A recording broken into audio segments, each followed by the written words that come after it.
This conversation begins in the book of Job, chapter 1, verses 8 through 12. Join me in the book of Job, chapter 1, verses 8 through 12. Now, we're told that Job was considered the greatest man of all the East. Job was a very wealthy, a very influential person. Verse 8 reads like this: "The Lord said unto Satan, Have you considered my servant Job, that there is none like him in the earth, a perfect and an upright man, one that fear God and avoids evil." Let's read that again. The Lord said unto Satan, God is talking to the devil, "Have you considered? Considered means have you thought, have you given any attention to my servant Job?" The word considered, it's like God is pitting Satan against Job. God says, I got a bad boy out here. He's perfect, he's upright, he fears me, and he avoids evil. You know, you have a big brother in the family, and he's got two little brothers, and he's always pitting them against each other. He's always considering who's the strongest, who's going to win this little old battle. That's what God is saying. God says, have you considered my servant Job? My servant. Catch that part, my servant. That's possessive, my possessive. It's intimate as well. God is saying Job is my servant. And watch this part. He calls him by his name, Job. Does God know your name? Do you have an intimate relationship with him, with your creator? He's asking Satan, have you considered my servant Job? Put your name there. You don't want to, I know, I understand. Have you considered my servant Job? God said, that Job's my boy. He said, I got somebody for you, Satan. You've been whooping all the rest of these rascals, but I got somebody for you. Watch this. There are 66 books in the Bible, and 39 are found in the Old Testament. The other 27 are in the New Testament. If you've ever read the Bible, you know that there are 4 books. I do mean 4 books that most Christians, most readers, most preachers, most teachers, most pastors, most believers prefer to just skim right through. They don't prefer to spend any time in these particular 4 books. The book of Numbers, because of all the challenging names that you have to pronounce and spell. So we prefer just to get right on past that book. The book of Daniel, because Daniel talks about politics, if you will, and about the end time prophecy. And so we don't want to hear about the end times. It's kind of a scary, spooky thing. And then there's the book of Revelation. By the way, the book of Revelation is the only book in the Bible that makes it very clear. Blessed is he that readeth, and they that hear the book of this prophecy. It's a blessing to those who read it and hear it. Did you hear what I just said? And keep those things which are written therein, for the time is at hand. But it's kind of a spooky book to most of us too, because it's talking about the finale. Yeah, it's like where it's all going to end up at. And so we like to just read to Jude and just read, if you can, start back over in the New Testament. And then there's the book, of course, of Job. And the reason we don't like reading the book of Job is because of all the devastation, the calamity that Satan is allowed to bring upon Job and his family. So we like to avoid that book. But let me tell you something. The books in the Bible reminds me of a basketball game. The basketball game has 4 quarters. And so when you look at the Old Testament teachings that's in the law, if you will, that's the first quarter. And then you look at the New Testament, the birth, the death, the burial, the resurrection of our Lord and Savior Jesus Christ. That's the second quarter. And then we're still in the New Testament. We're looking at the apostles, their teachings, and Paul is teaching. That's the third quarter. And then we come to the fourth quarter, which is that book at the end, the book of Revelations. Now, you know how it is when you're playing in a game or when you're watching a game. It's not really interesting until the fourth quarter. I mean, so if we're watching a game at the house and we're sitting there, we're probably getting our munchies and we're probably surfing the internet. We're probably flipping the TV. But when it comes down to the fourth quarter, especially the last 5 minutes, things are getting very intense. And so you're tuned in now. Nobody can touch that TV. You're dialed in because it's at the end of the game. And that's the book of Revelation. That's the book of Revelation. Well, we don't want to read it, but we want to watch the end of this basketball game because we're going to see who's going to win. So just keeping it real. The book of Revelation is a scary kind of book for most of us. I mean, when we get to it, we like to just close the book and call it a day. If we thought that the book of Revelations was challenging to read to the end, then you realize that the book of Job has been very challenging as well. Because of all the things that happened in Job and Job's family life, we think it's bad karma if we read this book. So we never get to the end of Job's story. Have you noticed? No one, I do mean no one, calls their child Job because of all the calamity that Job and his family had to face. But Job's life reflects our life as well. I mean, think about it. There's calamity that surrounds your life, you and your family. So Job's life might be just a little bit more drastic, if you will, in detail. But so is your life compared to someone else's life. We're told that Job had 7 sons and 3 daughters. And the 7 sons were having parties at their house. They were having parties, what I call back to back to back to back. They were getting lit up. One brother had a party on Monday, and then the next Tuesday, Wednesday, Thursday, Friday, Saturday, Sunday, they had a party for 7 days straight. But isn't it a blessing to have a praying father, one who discerns his children and what's going on, one who can step in the gap and pray just in case one of them or all of them violated their relationship with God. Job gave a just-in-case prayer. He gave a just-in-case offering to the Lord. Yeah, you know how we said those things seen and unseen, known and unknown? Job said, I'm going to cover all the gamuts for my children. So Job deposited some prayer. He did what Thessalonians 5:17 says, pray without ceasing. And then we find ourselves in verse 9. The Bible says, and then Satan answered the Lord and said, does Job fear God for no reason? Satan said, I'll fight him. But let's be for real. I mean, does he fear you for no reason? Listen how Satan brags on Job. Verse 10. Have you not put a hedge around him and his house and all that he has on every side? You have blessed the work of his hands, and his possessions have increased in the land. Verse 11. But stretch out your hand and touch all that he has, and he will curse you to your face. Satan said, I'll fight him. Satan said, I'll twist his arm. I'll make him curse you. Satan was telling God, let me put a little something on him. Let me put some pressure on him. Let me put some pain on him. He said, let me have him for a season. Let me see if I can make him sweat. Verse 12. And the Lord said to Satan, behold, all that he has is in your hand. God says, bet. I got you. God, I got that bet. God, I'll cover that bet. Only against him do not stretch out your hand. So Satan went out from the presence of the Lord. Wow, Satan is loose. You better look out for him. He upset. God provoked him. God gave Satan permission. Did you see that? You can't kill him, but take your best shot. Can God make that kind of bold, confident statement about you and I? Are we in a place where God can brag on us? That's what he's doing. He's bragging on Job. When all hell comes against you, everything seems to be going south or north or east or west, the first thing you do is blame somebody else. No. Is it possible that God is bragging on you? And then the Bible tells us as Satan is loose. Wow. The Bible tells us that a messenger comes to Job and tells him that, hey, as your sons and daughters were parting, your ox and your asses were feeding and plowing, and the Sabaeans fell upon them, and they took them away, and they killed all your servants. And as he's finishing up telling Job that news, another messenger comes and tells Job that the fire of God is fallen from heaven and burn up all your sheep and your servants as well.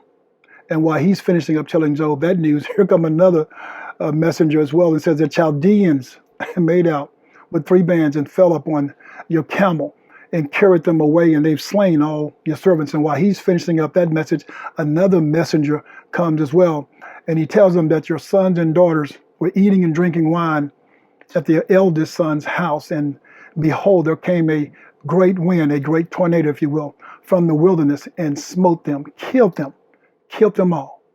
Wow. What calamity. What devastation. Wow. We're looking at Job and we feel like we can't relate, but we can relate. Calamity hits all of us on this journey. I remember, not quite like Job now, but I do remember when I finally was paying off these bills that I had. I finally got enough money, finally saved up enough to pay off all these bills. And I was happy. I mean, because let's be for real, it was the first time I could see myself coming out of debt. Had all these credit cards and this mortgage loan and school loans and car notes. And just as I thought I was safe, just as I thought I could look outside the door, I could bring my head above the water, I could breathe just a little bit more, just as I thought I was safe. And then I got a call that my child was sick, and I had to take my child to the doctor, and the doctor said, I got to take him to the hospital. And so, here comes another bill. I mean, I know I'm concerned about the child, but I'm just saying, here I just got myself out of debt, and here I come with this big old hospital bill. 3 days of staying in the hospital. And while I'm going through all this, I get a call saying, hey, one of my close friends had passed away. And while now I'm dealing with that, as Job is dealing with all this about his children being killed, now I'm dealing with someone calling me saying, hey, one of your other friends in a bad accident. As I'm going through all of that, then I get a call from the police saying, hey, your son has been arrested. Watch this. Then so I'm crawling back to the house. I've been beat up. I mean, I've been beat up. I'm not beat up as quite as Job was, but I've been beat up. I walk in the door, and it's in the heat of the summer, and my wife said the air conditioner stopped working. I call it my Job season of calamity. We all have one. We all go through one. What's your Job season of calamity right now? I mean, Satan is loose. He's loose on all of us. I like to look at it from this perspective, though. Your situation might not be like mine, but you have one. I mean, you might have a headache today, and tomorrow you have a stomach ache, and then the day after you have a sinus problem, and then the day after you have back pain, and the day after you have knee pain. I mean, there's always something coming, and all that leads to is anxiety and paranoia and thoughts of dying. But let me tell you, it's a possibility that God has considered you. Have you ever thought about that? We want to blame the devil. Oh yeah, the devil's just attacking me. He's attacking my children. Well, hold up. Sometimes God lets him loose. He let him loose on Job. He asked, have you considered my servant Job?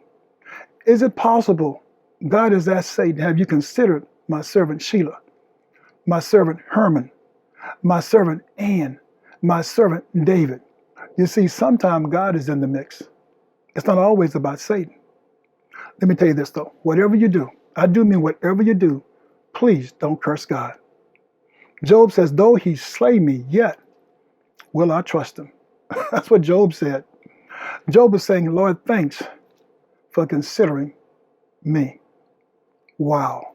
Lord, thank you for considering me.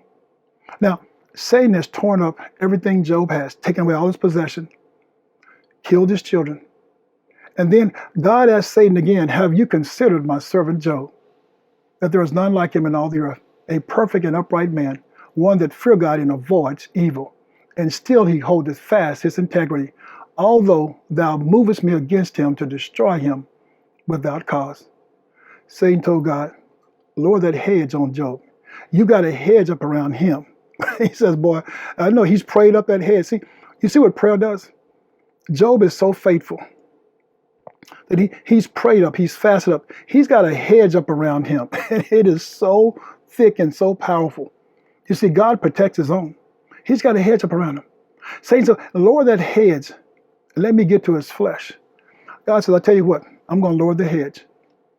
And you can touch his flesh, but you can't kill him.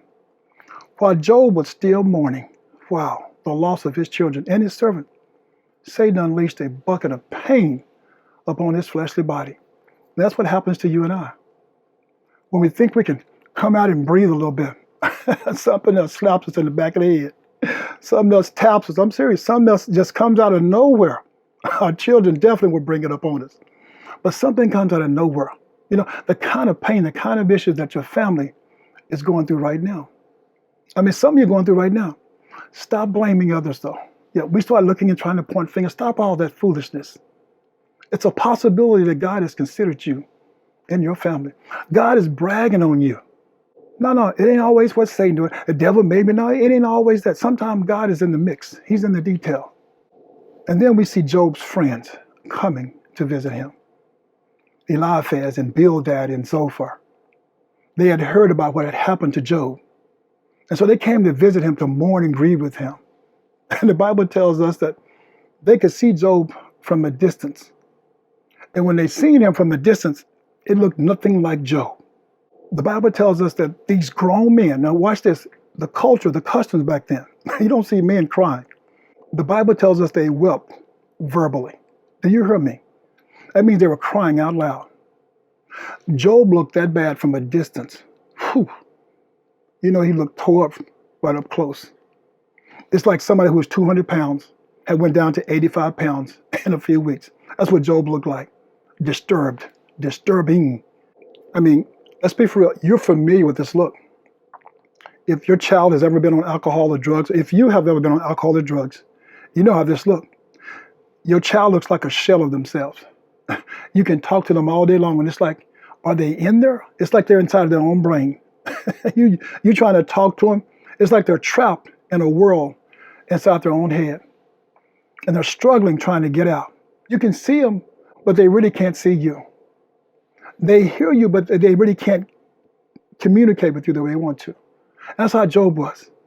Job was tore up from the floor up. And that's how your children are. I mean, think about it. They're looking at themselves all trapped up into this drug addiction they have. And they had dreams. But life seems to fade away in front of them. As a parent, you can't physically even recognize your sons and daughters. The emotional burden that you feel, the dream that you had for them seems a lifetime ago. I mean, everything seems removed from that.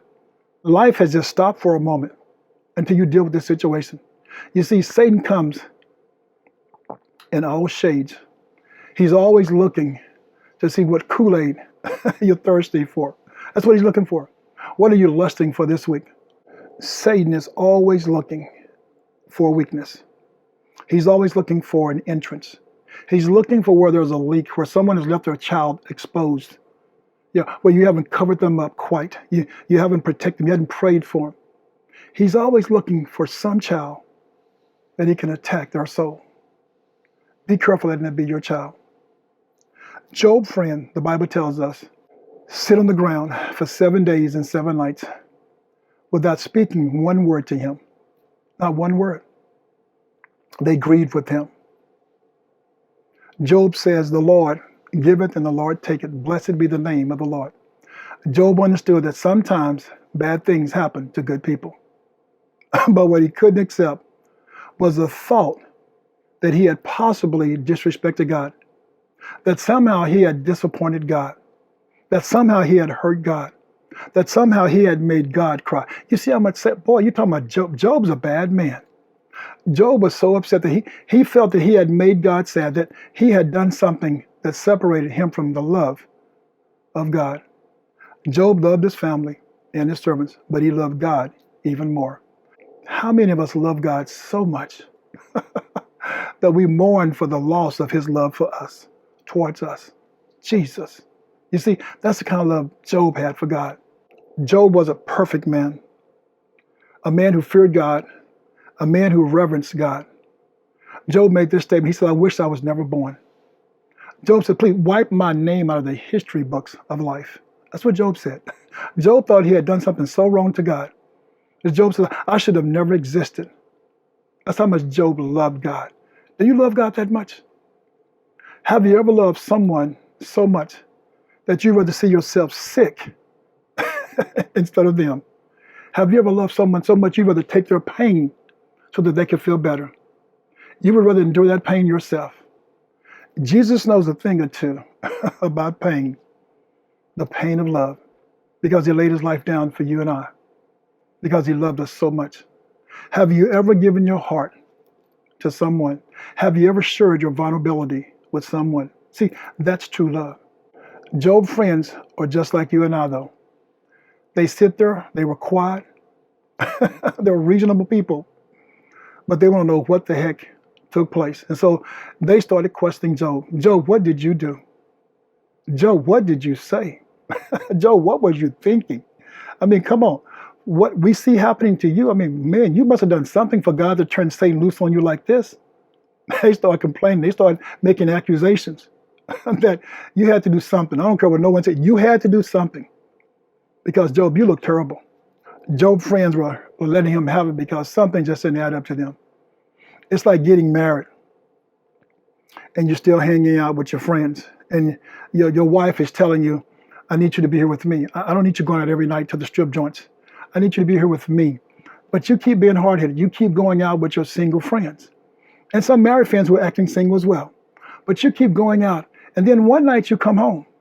One night you come home and you open up the door and you realize that, it looks like a burglar has been there. And so you're checking the house around. You see some things missing, but you don't see your stuff missing. And so then you run to the closet in the bedroom and you realize that she's gone. All of her clothes are gone. And so now you're sad. Now you're like Job. Yeah, you're mourning, you're grieving because your girl has left you. Your wife has went back home. So you call your friends up on the phone. All these guys you've been hanging out with. Watch this, watch this. So your friends are like Job's friends. They will come and they will grieve and mourn with you for a season. And then they will turn and become the interrogator. They will ask you questions like, well, what did you say? What did you do? I mean, you had to do something. They will turn on you real fast. And it's like, well, of course I did something. I was running with you guys. You see, it's important to understand that sometimes we consider ourselves because we're so selfish. No, it's not God considering you. It's you considering you. When you're married, you're married. You're no longer a single man. You no longer have a single mind. You no longer have a single thought. It's all inclusive.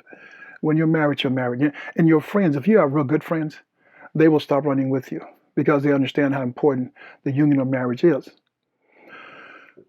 Job's friends understood how important it was that they go and mourn with him. They'd go and sup with him, grieve with him. But also how important it was that they buffeted him by speaking to him and trying to ask him what took place. And that's what we all do. We're all curious. And so they asked him, they made sure that, hey, Job, did you do something? Was something wrong? What did you do? That's what your friends will do when they come back. And they'll try to make you the victim for a moment, but then they'll interrogate you for a lifetime. Be careful running with your boys. And your boys are single and trying to mingle. You should be at home with your wife. Yes. And you're not single. And you're not single-minded anymore. You're married. Yeah. I was married now. Yeah. You married. Stay with your boo. Yeah. That's your union now. That's your partner. That's your ride or die chick. That's her. Your wife. Because you haven't been considered when you're considering yourself. It's just a selfish act of stepping out, staying out, leaving her at home by herself. That's selfishness. That's what that is. That's considerness of you being selfish. No, God's going to consider you, and you need to be prepared. You and your marriage need to be strong. You see, she walked away. She packed her bags and she headed back home because at that point she felt single all by herself. And you put in that position. I pray that you learn there's a time, there's a season where your friends have to fade and your spouse have to be embraced. This is your season to embrace some things. This is your season to let some things go. There's a difference. You're still my friends, but you're my friends from a distance. This is my boo now. This is my girl. This is my ride or die chick. This is what I'm into it for, the long haul. I said I do, which means I considered her and she considered me. Yes, that's what we have to have in our marriages. If it can happen to Job, and he's perfect, he's upright, he fears God, he avoids evil. If it can happen to Job, wow, what can happen to us? Start looking at your situation from a different point of view. And stop beating yourself up over something you think you did wrong, or that you think your children did wrong because things are just not going your way. Start looking at it from a different perspective, that it might be that God has considered you, that God just might be bragging on you. As far as we know, Job only had one weakness, and he stated it. He says, for the thing which I greatly feared is come upon me. That which I was afraid of is come unto me.